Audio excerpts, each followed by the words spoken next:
জুলাই-আগস্টে তারেক রহমানের ফেরার গুঞ্জন, বিএনপির প্রস্তুতি।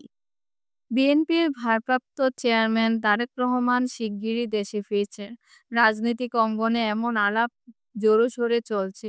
বিএনপির নেতারাও শুরু করেছেন নানা প্রস্তুতি। তবে তারেক রহমান কবে ফিরবেন সে বিষয়ে এখনো কোনো তারিখ ঘোষণা করা হয়নি। তবে বিএনপির অন্যান্য নেতারা দাবি করছেন শীঘ্রই তিনি দেশে ফিরবেন। এজন্য তারা বিভিন্ন ধরনের প্রস্তুতি নিচ্ছে। বিএনপির দায়িত্বশীল একটি সূত্র জানিয়েছে, আগামী জুলাই বা আগস্ট মাসে তারেক রহমানের দেশে ফেরার কথা বলা হয়েছে। তবে সেটিও চূড়ান্ত কিছু না। তবে দলের উচ্চপদস্থ নেতারা তারেক রহমান দেশে ফেরার পর তার বাসভবন ও অন্যান্য বিভিন্ন বিষয় নিয়ে প্রস্তুতি নিচ্ছেন।